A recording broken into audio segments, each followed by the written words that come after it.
दोस्तों, आज हम एक्सप्लेन करने वाले हैं हाल ही में आई तमन्ना भाटिया की मूवी ओडेला 2 को। ये कहानी ओडेला रेलवे स्टेशन जो मूवी 2022 में आई थी उसी का सीक्वल है और ये मूवी फर्स्ट मूवी के कंटिन्यूएशन में है। इसलिए हम पहले ओडेला रेलवे स्टेशन का थोड़ा फ्लैशबैक देख लेते हैं। असल में पार्ट 1 में हुआ कुछ यूँ था कि ओडेला गाँव में अचानक कुछ मर्डर्स स्टार्ट हो गए थे और मर्डर सिर्फ उन लड़कियों के होते थे जिनकी एक दिन पहले शादी हुई होती थी। फिर जब पुलिस वाले भाग कोशिशों के बाद भी इस मिस्ट्री को सॉल्व नहीं कर पा रहे थे, इसी वजह से आईपीएस अनुदीप ने उस किलर को पकड़ने के लिए अपनी गर्लफ्रेंड से शादी कर ली और फिर किस्मत से ये किलर उनकी वाइफ को भी किडनैप करने में कामयाब हो गया। वहीं गांव में राधा नाम की एक लड़की को अपने घर की सफाई करते समय अपने घर में कुछ फीमेल्स के लॉन्जरीज मिल जाते हैं, जिससे वो समझ जाती है कि ये सब कुछ उसका पति तिरुपति कर रहा था। फिर जब तिरुपति आईपीएस की बीवी को मोलेस्ट करना शुरू कर देता है, तभी एड में राधा आकर उसका सर धड़ से अलग कर देती है। असल में तिरुपति के ये सब करने की वजह ये थी कि उसने कभी अपनी बीवी को हाथ तक नहीं लगाया था, क्योंकि राधा की शादी उसकी मर्जी के बिना हो गई थी। इसी वजह से जब तिरुपति पहली रात पर उसके पास आया तो राधा ने उसकी काफी बेइज्जती की थी। इसी वजह से उसने कभी अपनी बीवी को डर के मारे टच ही नहीं किया। पर जब उसके पड़ोसी की शादी हुई और उसने पति पत्नी को इंटीमेट होते हुए देखा तो उसकी मन की फीलिंग्स जाग गई और अपनी लस्ट को पूरा करने के लिए उसने ही ये दुष्कर्म और सीरियल किलिंग्स का सिलसिला शुरू किया था। खैर, अब इन सबके बाद ओडेला पार्ट 2 की शुरुआत एक छोटी बच्ची से होती है जो कि कटे हुए सर को लेकर थाने जा रही थी। अब यहाँ पर ये सर राधा का होता है और ये नजारा इतना भयानक था कि उसे देखकर सभी के होश उड़ जाते हैं। अब यहाँ से ये कहानी थोड़ा फ्लैशबैक में जाती है उसी दिन पर जब तिरुपति का मर्डर हुआ था। यहाँ पुलिस तिरुपति के सर को उसकी बॉडी से जोड़कर उसके घर पर छोड़ जाती है और यहाँ उसके अंतिम संस्कार में गांव का कोई भी आदमी नहीं आता, क्योंकि तिरुपति की सच्चाई सबके सामने थी। यहाँ तिरुपति का भाई और उसका बेस्ट फ्रेंड ही उसकी लाश को घर तक लाए थे। वहीं दूसरी तरफ गांव के लोग एक मीटिंग करते हैं जिसमें वो पंडित जी से ये कहते हैं कि तिरुपति की वजह से हमारे गाँव ने बहुत कुछ सहा है, इसलिए हम लोग भी उसे सजा देना चाहते हैं। ये सुनकर पंडित जी कहते हैं कि अगर आप सब ऐसा चाहते हैं तो उसकी सजा है कब्र कैद। अब ये सब सुनकर गाँव वाले पंडित जी से पूरी बात बताने के लिए कहते हैं। तो पंडित जी बताते हैं कि अगर हम तिरुपति की लाश को एक गड्ढा खोद कर उसमें रख दें और उसके बाद गांव के सभी लोगों के पुराने कपड़े और नाखूनों के साथ एक मुर्गे का खून उस कब्र में डालकर उसे बंद कर दें, तो तिरुपति की आत्मा को कभी भी शांति नहीं मिल पाएगी और वो हमेशा उसी कैद में रहेगा। अब इस बात पर सभी लोग एग्री हो जाते हैं। फिर यहाँ जब तिरुपति का भाई और उसका दोस्त उसकी लाश को लेकर आते हैं तो तिरुपति की आत्मा उस समय उसकी लाश के पास ही होती है। तिरुपति का भाई अपनी जान पहचान वालों से उसका अंतिम संस्कार में साथ देने के लिए कहता है, पर कोई भी तिरुपति की लाश के पास नहीं आता। फिर तिरुपति का भाई उसकी लाश को लेकर गाँव की सीमा पर आ जाता है, जहाँ गाँव के सभी लोग पहले से उसका वेट कर रहे थे। फिर यहाँ तिरुपति का भाई सभी लोगों से उसके भाई को माफ कर देने के लिए रिक्वेस्ट करता है, क्योंकि वो तो अब इस दुनिया से जा चुका है। पर गांव वाले उसकी बात नहीं सुनते और वो उस पंडित के बताए हुए मेथड के अकॉर्डिंग तिरुपति की लाश को वर्टिकल दफना देते हैं। वहीं दूसरी तरफ हमें कुछ साधुओं को दिखाया जाता है जो कि हिमालय की गुफा में बैठकर अपना ध्यान कर रहे थे। तभी वहाँ बैठे गुरुजी कहते हैं कि ओडेला गाँव में एक बहुत ही भयानक आत्मा जागने वाली है। अब ये सब सुनकर उनके शिष्य पूछते हैं कि आखिर उस गाँव का फिर क्या होगा, जो सुनकर गुरुजी कहते हैं कि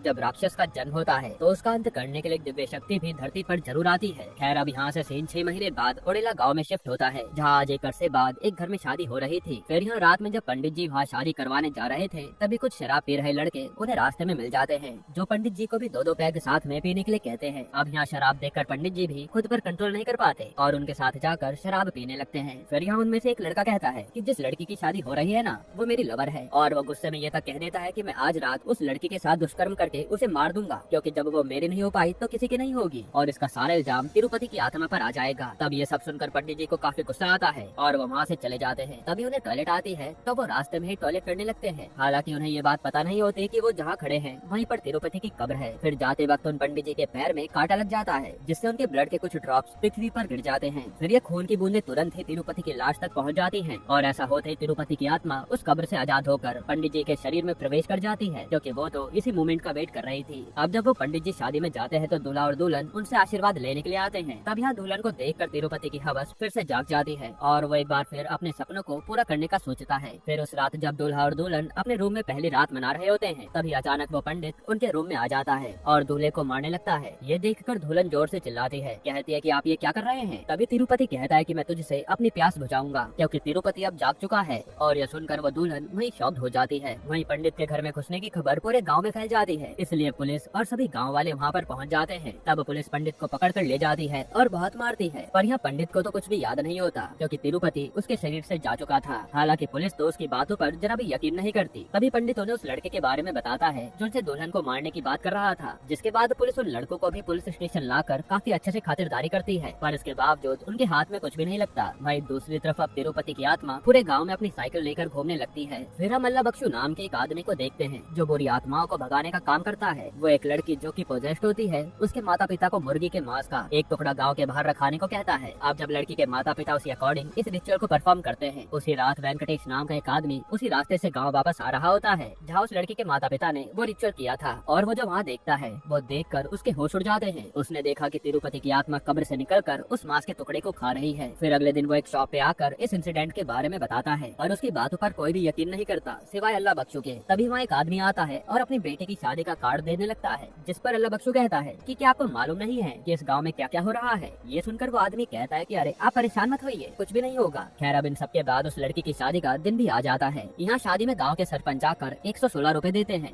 जिस पर उनकी और लड़की के पिता के बीच में थोड़ी लड़ाई हो जाती है। खैर अब शादी पूरी होने के बाद सभी घर जाने लगते हैं। तभी सरपंच रास्ते में टॉयलेट करने के लिए रुकता है और कोइंसिडेंटली वो भी तिरुपति की कब्र के ऊपर ही होता है। पर यहाँ सरपंच को पता था कि वो तिरुपति की ही कब्र है, इसलिए वो उससे कहता है कि तिरुपति अगर आज तो जिंदा होता तो मेरी बेटी की तरह ही इसकी बेटी की भी हालत होती। तभी अचानक उस पंडित की तरह इस सरपंच के पैर में भी कांटा लग जाता है और उसके खून की बूंदें तिरुपति के कंकाल तक पहुँच जाती है। फिर क्या था, मौके का फायदा उठाते हुए तिरुपति सरपंच की बॉडी में घुस जाता है और नई दुल्हन के घर की तरफ चल देता है। पर यहाँ उस घर में उसे दुल्हन नहीं मिलती, क्योंकि उन लोगों ने उसकी फर्स्ट नाइट खेतों के बीच में रखी हुई थी। इधर दूल्हा दुल्हन एंजॉय कर रहे होते हैं, पर तभी सरपंच वहाँ भी आ जाता है और उस पूरे खेत को जला देता है। जिसके बाद वो उस लड़के को मारकर उसकी दुल्हन के साथ बुरी तरह दुष्कर्म करके उसे भी मार देता है। फिर जब सुबह गाँव वाले नजारा देखते हैं तो उनके होश उड़ जाते हैं। इसके बाद अब सभी गाँव वाले सरपंच और उस पंडित को सभी के सामने लाकर बहुत मारते हैं। तभी अचानक अल्लाह बख्शू और वेंकटेश वहाँ आ जाते हैं और वो गाँव वालों को समझाते हैं कि इसमें सरपंच और पंडित जी की कोई भी गलती नहीं है। अल्लाह बख्शू कहता है कि हम लोगों ने तिरुपति की कब्र बनाकर अपने लिए ही कब्र खोद ली है। इसके बाद वेंकटेश सभी गाँव वालों को कुछ वीडियो क्लिप्स दिखाता है, जिसमें उन्हें तिरुपति की साइकिल पूरे गाँव में घूमते हुए दिखाई देती है। अब ये सब देखकर सभी गाँव वाले एकदम से हैरान हो जाते हैं। इसके बाद अब तिरुपति के घर वाले उसकी कब्र के पास जाते हैं और उसकी पसंद का सारा सामान वहाँ रख देते हैं ताकि तिरुपति की आत्मा शांत हो जाए। फिर वो उसकी साइकिल को भी वहाँ से लेकर घर चले आते हैं। तब उनकी जाते तिरुपति की आत्मा अपनी कब्र से बाहर आकर वो सब कुछ खा लेती है। यहाँ सभी गाँव वाले इस बात को लेकर लगभग मानने लगे थे कि तिरुपति की आत्मा सच में है। तभी उस गाँव में वहाँ का कमिश्नर आता है और वो अल्लाह बख्शू की बातों को फिजूल की बातें बताता है। वो उससे ये भी कहता है कि कहीं उसका इन सब चीजों में हाथ तो नहीं है, जिस वजह से वो गाँव के सरपंच और उस पंडित को बचा रहा है। ये सब सुनकर अल्लाह बख्शू कहता है कि जो चीजें हमें दिखाई नहीं देती जरूरी नहीं है कि वो नहीं है। जिस तरह ईश्वर है उसी तरह बुरी शक्तियाँ भी हैं। पर ये सारी बातें सुनकर कमिश्नर कहता है कि ठीक है, मैं तुम्हारे इस भ्रम को ही खत्म कर देता हूँ, इसलिए आज रात में उसी कब्र के पास रुकूंगा। इसके बाद अगली सुबह जब कांस्टेबल वहाँ कमिश्नर के लिए चाय लेकर आते हैं तो वो कमिश्नर अपनी चेयर पर बैठा होता है, पर उसकी एक आंख बाहर निकली हुई थी। फिर वो कांस्टेबल जब कमिश्नर को उठाता है तो उसकी लाश चेयर से नीचे गिरती है और वो देखता है कि कमिश्नर की पूरी बैग ही छिली हुई है। इसका मतलब था कि तिरुपति की आत्मा सच में है और उसने कमिश्नर का ये हाल किया है। अब जब गाँव में सभी लोगों को ये बातें पता चलती है तो सभी बहुत घबरा जाते हैं और अब उन्हें समझ नहीं आ रहा था कि वो करे क्या। तभी उन्हें तिरुपति की पत्नी राधा का ख्याल आता है, जो इस समय जेल में थी। अब क्योंकि पिछली बार राधा ने ही उनके गाँव की समस्या को सुलझाया था, इसी वजह से वो एक बार फिर राधा से मिलने के लिए जाते हैं। तब सारी बातें सुनकर राधा कहती है कि हम लोगों ने इतनी मुश्किल से तिरुपति की समस्या को सुलझाया था और तुम लोगों ने फिर से उसे कब्र दंड देकर गाँव में वापस बुला लिया। तब गाँव वाले उससे समस्या का समाधान बताने के लिए कहते हैं। राधा उन्हें बताती है कि उसकी दादी एक बहुत बड़ी साधु थी और वो हमेशा अपने ध्यान में लीन रहती थी और राधा की बड़ी बहन भैरवी दादी से बहुत प्रभावित थी। इसी तरह से उसने दादी से एक रहस्य के बारे में जाना था। उसने जाना कि अगर कोई लड़की पीरियड स्टार्ट होने से लेकर उसके खत्म होने तक 108 बार रोज शिव जी का जाप करेगी तो उसे अनंत शक्तियाँ प्राप्त होंगी। और इसी तरह दादी के बाद भैरवी भी भगवान शिव की बड़ी भक्त बन गई। तो अब अगर उनकी कोई मदद कर सकता है तो वो बस भैरवी ही है। अब सवाल ये था कि भैरवी उन्हें कहाँ मिलेगी। ये सुनकर राधा उन्हें बताती है कि एक मंदिर है जहाँ अक्सर भैरवी उसकी दादी की याद में आती रहती है। ये सुनकर सभी गाँव वाले भैरवी से मदद मांगने के लिए उस मंदिर की तरफ जाने लगते हैं। फिर हम भैरवी से मिलते हैं जिसके पास बहुत सी शक्तियाँ थी। वो अपनी शक्तियों का इस्तेमाल लोगों की मदद के लिए क्या करती थी। अब जब गाँव वाले उससे मिलते हैं तो वो उनकी मदद करने से मना कर देती है और कहती है कि ये सब उनके खुद के कर्मों का फल है। तिरुपति वाली मुसीबत को उन्होंने खुद ही बुलाया है तो अब उन्हें खुद ही उसे निपटाना होगा। तब यहाँ गाँव वाले ये बात एक्सेप्ट करते हैं कि उनसे बहुत बड़ी गलती हो गई, इसलिए वो भैरवी से बार बार उनकी मदद करने के लिए कहते हैं क्योंकि उनके पास कोई और चारा नहीं था। तब भैरवी भी उनके साथ चलने के लिए मान जाती है। फिर यह भैरवी कंटिन्यूअसली अपने मंत्र का जाप करती रहती है और तिरुपति की कब्र के पास आती है। फिर थोड़ा जांच करके वो सभी गाँव वालों से कहती है कि हमें तिरुपति की आत्मा को कुछ समय के लिए यहीं बांधना होगा और उसके बाद उसका कपाट कर्म करना होगा। इसी तरह से उसे मुक्ति मिलेगी। जिसके बाद वो 4 नंदी की मूर्तियाँ और कुछ धागों से तिरुपति की कब्र के ऊपर एक चक्र बना देती है जिससे उसकी आत्मा वहाँ से बाहर ना निकल पाए। फिर वो सभी गाँव वालों को बताती है कि ये चक्र इसी तरह से 15 दिन तक लगा रहेगा, लेकिन अगर किसी भी वजह से ये चक्र यहाँ से हटाया गया तो गाँव में ऐसी प्रलय आएगी कि उसे कोई भी नहीं रोक पाएगा। ये सुनकर सभी गाँव वाले डिसाइड करते हैं कि अब इस कब्र के पास सभी गाँव वाले बारी बारी से पहरा देंगे। अब जब तक 15 दिन ना हो जाए सभी गाँव वाले भैरवी को वहीं रुक जाने के लिए कहते हैं। वहीं गाँव में इस हलचल की खबर हर तरफ फैल चुकी थी। इसी वजह से कुछ मीडिया वाले वहाँ आ जाते हैं और रिपोर्टिंग करने लगते हैं। हैं। तभी अचानक उनका ड्रोन उस चक्र के ऊपर गिर जाता है और यहाँ जब वो रिपोर्टर अपने ड्रोन को लेने के लिए उस चक्र के पास जाता है, तभी एक गाँव वाला जो इस चक्र की रखवाली कर रहा था वो उसे रोकता है। ये सुनकर वो रिपोर्टर उस समय तो मान जाता है, पर रात में वो अपने ड्रोन को लेने के लिए वापस आता है। फिर यहाँ जैसे वो तिरुपति की कब्र के ऊपर आता है, उसके पैर में भी कांटा लगने से अब तिरुपति की आत्मा उसके शरीर में आ जाती है। इसके बाद वो सीधा भैरवी से मिलने उस मंदिर में जाता है। उस समय भैरवी स्नान कर रही थी, तो उसे ऐसी हालत में देखकर तिरुपति के होश उड़ जाते हैं। अब वो उसके साथ भी सोना चाहता था, पर एक सांप उसे मंदिर के अंदर आने ही नहीं देता और तभी भैरवी भी वहाँ आ जाती है। फिर वो उसे मंदिर के बाहर से ही खदेड़ कर कहती है कि मेरे होते हुए तुम इस गाँव का कुछ भी नहीं बिगाड़ सकते। अब इस तरह का तिरस्कार देखकर तिरुपति को बहुत गुस्सा आता है और बहुत समय के लिए वहाँ से चला जाता है। फिर कुछ समय बाद गाँव वाले एक फेस्टिवल मनाने की सोचते हैं। इससे से रिलेटेड मंदिर में एक मीटिंग रखी जाती है। वहाँ डिस्कशन चल ही रहा होता है कि तभी तिरुपति की आत्मा वहाँ आ जाती है और जोर जोर से चिल्लाने लगती है। फिर जब सभी गाँव वाले बाहर आते हैं तो तिरुपति जोर जोर से हंसता है और कहता है कि मेरे होते हुए तुम लोग फेस्टिवल मना रहे हो, तुम लोगों ने मुझे कमजोर समझा है ना, अब मैं तुम्हें अपनी शक्ति से अवगत कराता हूँ। ये कहकर वो सभी को अपनी शक्तियाँ दिखाता है और अब वो सच में काफी ज्यादा पावरफुल हो गया था। सभी पंच महाभूत उसके कंट्रोल में थे, हवा, पानी, अग्नि, जल और पृथ्वी। उसे किसी का भी भय नहीं था। अब ये ताकत देखकर खुद भैरवी भी हैरान रह जाती है। असल में तिरुपति जब उस रिपोर्टर के शरीर में आया था तब उसने कुछ अघोरियों के पास जाकर कुछ तंत्र विद्याएं हासिल कर ली थी। इसी वजह से वो कुछ समय के लिए गायब हुआ था और अब वो काफी ज्यादा ताकतवर बन गया है। खैर फिर वो पूरे गाँव के चारों तरफ एक रेखा खींच देता है जिसके पार ना तो कोई जा सकता है और न ही उस रेखा को पार करके कोई अंदर आ सकता है। इन सब के बाद अब गाँव के सभी लोग बहुत ही ज्यादा घबरा जाते हैं। उन्हें समझ में नहीं आ रहा था कि आखिर वो अब करे क्या। हालांकि दोस्तों मैं आपको बताना भूल गया कि गाँव वालों ने इसी बीच राधा को भी जेल से निकलवा लिया था। फिर इसके बाद हम देखते हैं कि एक आदमी उस रेखा को पार करने की कोशिश करता है, पर रेखा के पार करते ही उसका सर धड़ से अलग हो जाता है और ये देखकर तो सभी गाँव वालों के होश उड़ जाते हैं। इन सब के बाद पूरे गाँव में भुखमरी छा जाती है और सारी फसलें खराब हो जाती हैं। तभी एक दिन एक लड़की के माँ बाप भैरवी के पास आते हैं और बोलते हैं कि उनकी बेटी को अस्थमा का अटैक आया है और अगर वो उसे हॉस्पिटल नहीं ले गए तो वो मर जाएगी। पर हॉस्पिटल तो गाँव के बाहर था। तब भैरवी एक प्लान बनाती है। वो राधा को शादी के गेटअप में तिरुपति के पास जाने के लिए कहती है ताकि वो उसे बिछा सके। उसके बाद वो खुद लाउड स्पीकर से मंदिर में जाकर जाप करने लगती है ताकि इस तरह कुछ वक्त के लिए तिरुपति की शक्तियाँ कमजोर हो जाएं और वो माता पिता उस बच्ची को लेकर गांव के उस पार जा सके। अब जब वो लोग इस प्लान को एग्जीक्यूट कर रहे होते हैं तभी अचानक गांव की लाइट कट हो जाती है और लाउड स्पीकर बंद हो जाता है। फिर तिरुपति को भी उन लोगों के प्लान के बारे में पता चल जाता है और वो गुस्से में आकर उसी छोटी बच्ची जो कि बीमार थी उसके शरीर में घुसकर राधा का सर काट कर चौकी में ले आता है और यह वही सीन है जो हमने मूवी की शुरुआत में देखा था। अब तिरुपति का आतंक बढ़ता ही जा रहा था। ये देखकर भैरवी तिरुपति से ये सब बंद करके गाँव वालों को माफ कर देने के लिए कहती है क्योंकि वो अब और ज्यादा सहन नहीं कर सकते थे। तब उसकी बात सुनकर तिरुपति भैरवी के सामने एक डील रखता है। वो उससे कहता है कि अगर भैरवी उसके साथ एक रात सोने के लिए तैयार हो जाए तो वो ये सब बंद कर देगा। अब भैरवी थी तो शिव जी की भक्त, पर गाँव को तो बचाना ही था, इसलिए वो ये करने के लिए तैयार हो जाती है। वो पहली बार दुल्हन की तरह तैयार होती है और उसे देखते तिरुपति की आंखें उसे देखते ही रह जाती है। फिर वो वेंकटेश के शरीर को चुनता है और उसके करीब जाता है। अब यहाँ भैरवी अभी भी कंटिन्यूअसली शिव जी का जाप कर रही थी, जो सुनकर तिरुपति को बहुत गुस्सा आने लगता है और वो भैरवी को मारने लगता है। ये सब कुछ वो उसी मंदिर के बाहर कर रहा था ताकि सभी गाँव वाले इसे देख सके। वहीं दूसरी तरफ अल्लाह बख्शो भैरवी के कहे अनुसार तिरुपति की कब्र के पास पहुँच जाता है। वहीं भैरवी को मंत्र बस एक और बार बोलना था उसे कंप्लीट करने के लिए, पर तिरुपति की मार से वो वहीं बेहोश हो जाती है। तभी एक छोटी बच्ची मंदिर के अंदर जाती है और वहाँ नंदी महाराज से मदद मांगती है। अब उसकी गुहार सुनते ही नंदी महाराज मंदिर से बाहर आते हैं और वो भैरवी को जगा देते हैं। फिर मंत्र जाप पूरा होते ही भगवान शिव की शक्तियाँ भैरवी को मिल जाती है और देखते देखते वो त्रिशूल से तिरुपति की आत्मा को मार डालती है। वहीं दूसरी तरफ तिरुपति की एक्चुअल बॉडी को अल्लाह बख्शू ने ठिकाने लगा दिया था और इसी तरह से तिरुपति का अंत होता है। यहीं पर ये मूवी समाप्त होती है। दोस्तों आपको ये मूवी कैसी लगी हमें कमेंट में जरूर बताइएगा।